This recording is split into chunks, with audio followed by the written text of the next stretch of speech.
Are you on the fence about using enzymes for small intestinal bacterial overgrowth? It's easy to get confused by all the back and forth presenting enzymes as either a cure-all or of absolutely no benefit. Is there no rational way to use enzymes so you can start to feel better? What no one has shared with you is that timing the use of digestive enzymes for the appropriate candidate is what makes the difference. Let's see if you qualify.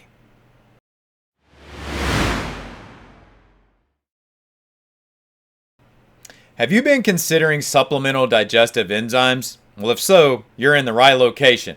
Hi, I'm Dr. Arland Hill, and I help those struggling with repetitive small intestinal bacterial overgrowth learn to overcome their symptoms and not let their gut control their life. Now, on to our primary question. Do digestive enzymes really work for SIBO? Well, to answer that question for you, let's first determine if you have the symptoms that might benefit from the use of enzymes. If these symptoms resonate with you, then you'll want to hear the rest of today's information. So here's the symptoms we're going to be thinking about: bloating, gas, excess burping, indigestion, reflux. If any of those ring a bell or ring true to you, then you're going to want to hear the rest of what we're going to talk about with enzymes. But here's the question I want to pose to you when it comes to the utilization of enzymes. Can we mimic your body's normal reaction to food? Meaning, when you ingest food, how does your body normally respond to that with your own secretion of digestive enzymes and other digestive juices and secretions? Well, that's what we're going to take a look at here first to help you understand how these may be of benefit to you. So what we want to think about first is, where are enzymes produced at? Well, they're produced in the stomach, they're produced from the pancreas, and they're produced in the small intestine. And each one of those areas is different. So what I want to do is take you through each one of these areas, and let's see if we can hone down for you which one of these enzymes might be best. Because again, your interest is, should I supplement these or not? So in the stomach, there's one primary enzyme that we're interested in, and this enzyme goes by the name of pepsin. Pepsin's predominant role is to help break down proteins. But pepsin can't do this by itself. In fact, pepsin needs the help of acid, hydrochloric acid to be more specific, as that is the form of acid that is produced by the cells in the stomach. Now, what this hydrochloric acid does is it takes the precursor to pepsin, known as pepsinogen, and it allows it to be converted to pepsin. So again, the acid acts on the pepsinogen, which gives us pepsin. And as this all happens, this is going to act as a trigger to help release bile from your gallbladder. That has a direct role in protecting you from SIBO and helping you overcome it. And it's also going to directly affect when you have symptoms associated with gas and bloating. If you're not initially secreting enough pepsin in the stomach where the initial phases of digestion take place, that's only setting up further likelihood of symptoms as that food transitions from your stomach into your small intestine and then ultimately on into the large intestine. And that also begs the question then, if pepsin is not able to act by itself and it requires hydrochloric acid, should we also be considering hydrochloric acid as part of what might need to be supplemented in this context of digestive enzymes, even though it's not an enzyme itself? And the answer to that is yes, because if we don't, then we don't get the full activation of the pepsin, precursor pepsinogen, and ultimately we still see that with the low stomach acid, there's going to be symptoms like reflux. And understand that it's very common for individuals to have this scenario if they're taking acid blocking medications or just as part of the natural aging process. Inherently, our stomach acid production declines with age just by the natural process known as senescence, which happens to all of our cells in the body. That's what's going on in the stomach. So now let's move into the small intestine. So we're going just below the stomach into the small intestine. And here, this is where we're going to see the trigger for the release of a compound known as cholecystokinin, which is what triggers the release of bile and the pancreatic juices with the enzymes. So you guys can begin to see real quickly here that you can't talk about these enzymes without also talking about the other things that influence their secretion and production. And ultimately, if you're trying to get your body's own natural production going, what we call endogenous production, then that requires more than just the enzyme being produced. So again, you have this compound called cholecystokinin. Cholecystokinin triggers the bile and the pancreatic enzyme release. There's also another compound called secretin, and secretin triggers the release of bicarbonate. Now, if you know about bicarbonate is a base, and when you look at hydrochloric acid is an acid, as the name entails for us. So those two can begin to neutralize. And what happens is when that food leaving the stomach goes into the small intestine, the release of bicarbonate neutralizes that acid. The reason that is important is that now we are no longer dependent on the acid for the digestive process. Now we're dependent on enzymes and bile. So bile from the gallbladder, enzymes from the pancreas. And this is going to take us into, well, what is it that the pancreas actually is doing or releasing, and when do people need to think that maybe something's wrong with their pancreas? Well, we can actually define this, and this is what's known as pancreatic enzyme insufficiency. And one of the things that we used to think about with enzymes is that the pancreas was just producing these and kicking these out all the time, each time you ate. But that's not actually how that works. What ends up happening is that, yes, the pancreas does produce these. When you eat, it is released. But whereas we thought that they were used up prior, what we now know is that these are reabsorbed. So it's a recirculation process. So that means if we can build up our pancreatic enzymes to a reasonable level, then over time we could realistically look at discontinuing those because of this recycling ability. And I've heard this so many times over the years, and this is actually what I just shared with you as evidence against this, that if you take pancreatic enzymes supplementally, that it's going to decrease your body's own natural production of those enzymes. That is not true. There's no evidence to support that, and clinical application very much refutes that scenario. So don't worry about if I take pancreatic enzymes supplementally that I'm going to hurt my own natural production. That's not true. That's not what's going to happen. Okay? Now, when you look at the majority of enzymes that are released in the gastrointestinal tract, the majority do come from the pancreas, right? So we're focusing on the pancreas right now. Most of these come from the pancreas, and when the pancreas is not able to do its part in the role of digestion, this further exacerbates the maldigestion. So we can think about not breaking down proteins efficiently, not starting the initial breakdown or furthering the breakdown of fats, and not getting the initial breakdown on carbohydrates. So it's a maldigestion issue.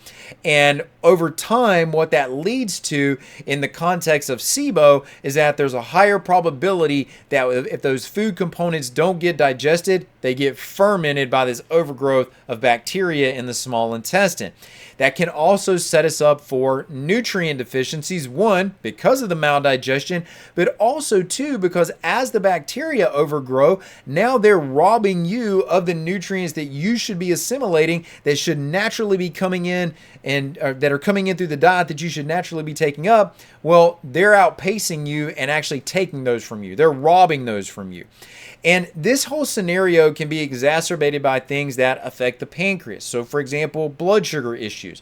If someone has known blood sugar issues, the pancreas is not being optimal, what we classify as the endocrine function of the pancreas, meaning the release of insulin, the hormonal component, the insulin, the glucagon, that can also have an impact on the exocrine function of the pancreas, which is known as the digestive enzyme release. That's the exocrine function.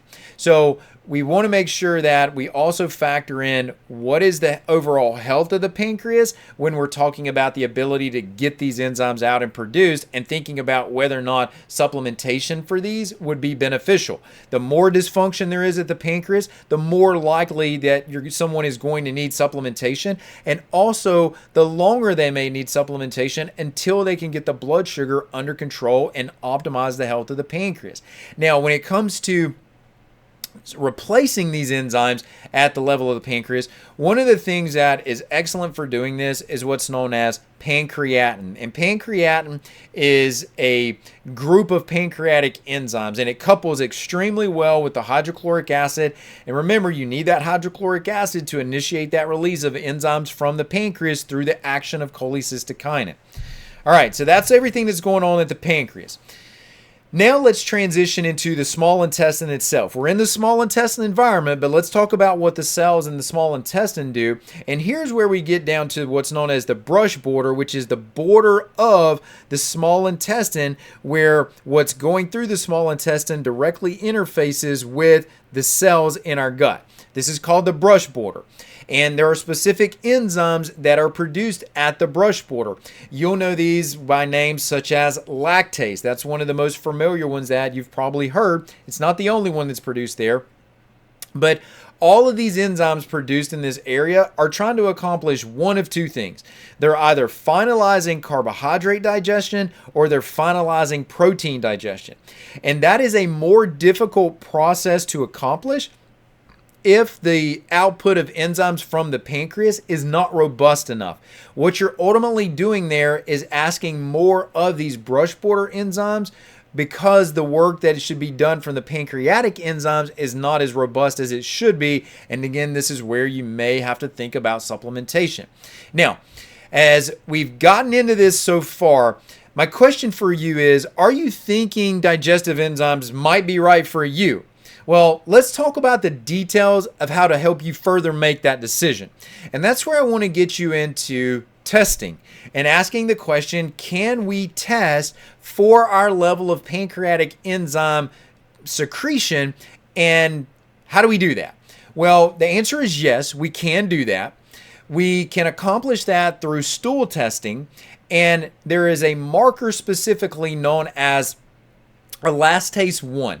And elastase 1, it gives us an idea of overall output of enzymes from the pancreas. So, for example, if you have a very low elastase 1, you inherently have, well, inherently is not the right word there. If you have a low elastase 1, then you subsequently have low overall lack of production of pancreatic enzymes.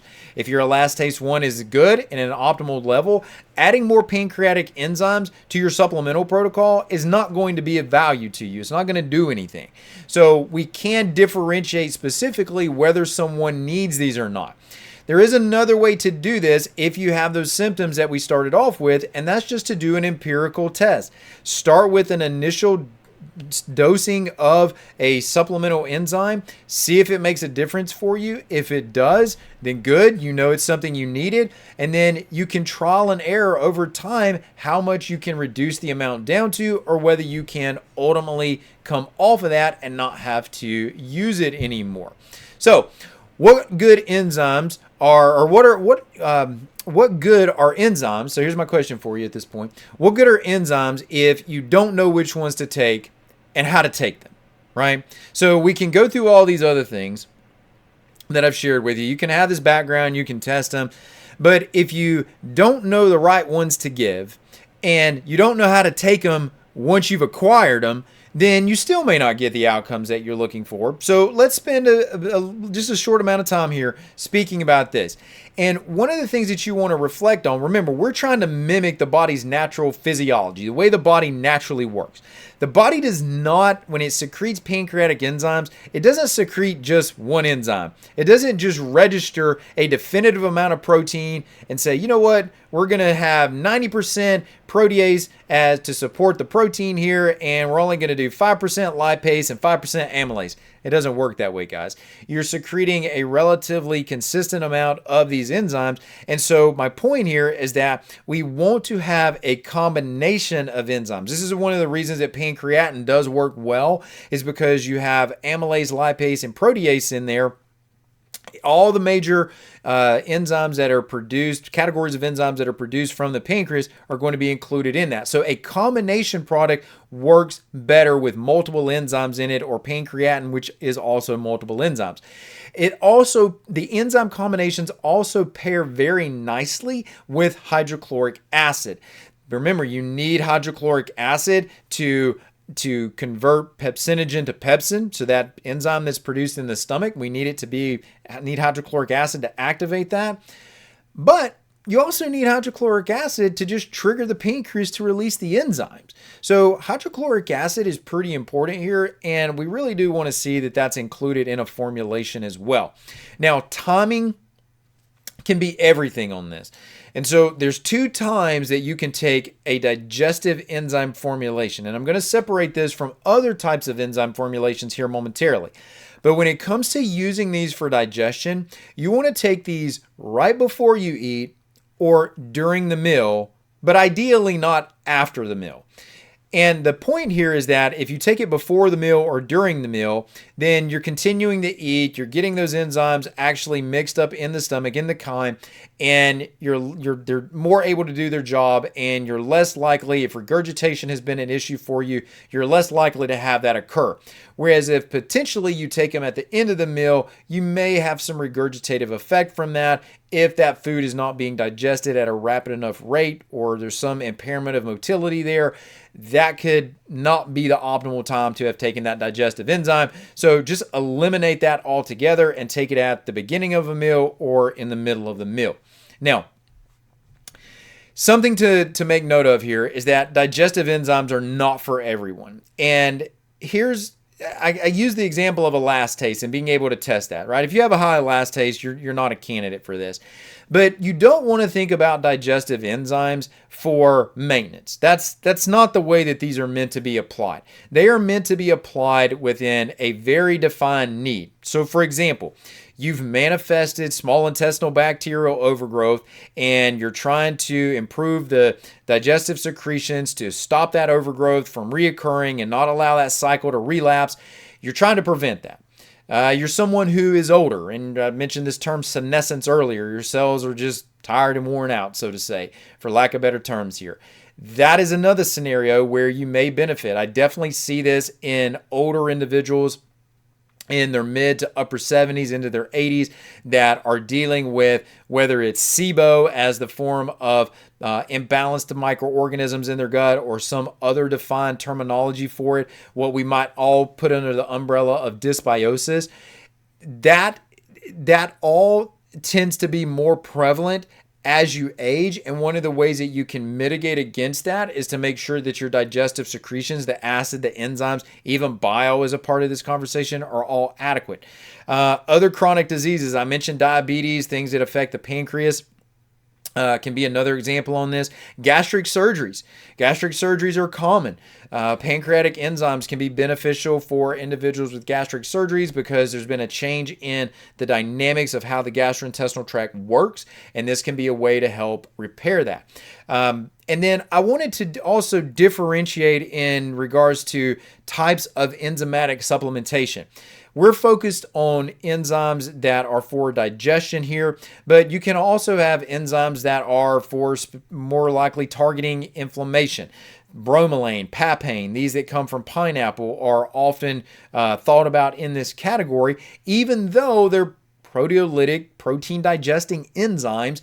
They can be beneficial in digestive applications, which leads me to my next point here, is that there are options for individuals that don't consume animal-based products. So if you're a vegan, vegetarian, you can use bromelain, papain, you can use some of the fungal-derived enzymes that are out there. So there are options in that case. So point is that we have a lot of different enzymes that we can choose from, but if that latter camp doesn't fit you, then I would say stick with an option that has pancreatin along with some hydrochloric acid in there. Now, I'd be amiss if I didn't tell you also that as it relates to SIBO, that there are some additional benefits of enzymes just beyond the immediate digestive and antimicrobial effect, if you will, of the enzymes and acid. And that's going to be as a result of the freeing up of what are known as bioactive peptides from these proteins. So think about this as you have these larger protein structures and the enzymes chop these up, and within the chopping process, if you will, they actually clip out these segments of the protein that are called bioactive peptides. So they're much shorter than the larger protein, but they actually have therapeutic potential. And they have effects that can be categorized as antioxidant activities. So within this antioxidant activity, they're going to neutralize free radicals, things that drive inflammation. They inactivate that inflammatory cascade. They can bind up heavy metals. Think in terms of things like mercury and lead. They can have a binding effect there. They can have direct antioxidant activity similar to some of the bigger antioxidants in the body. And they can, these are all things that when you have SIBO, there's more inflammation, there's less regulation of the immune system. And so what we're talking about here with these antioxidant abilities, these antioxidant activities, those can all positively influence everything that tends to come along with the damaging effects of having SIBO. So it's not just that there's a direct effect, there's also an indirect effect as well. And just really as a complete secondary is that there's also a benefit as it relates to blood pressure. When it comes to these enzymes, they affect an enzyme known as the angiotensin converting enzyme. They actually inhibit that, but that affects blood pressure. So that's a bit of a different topic, but I thought some of you listening to this might find that interesting and may find a way to make that beneficial. Okay, so now that you have a better understanding of enzymes, are they right for you? Well, if you think so, there's a link in the description to options that I have successfully used with patients for many years.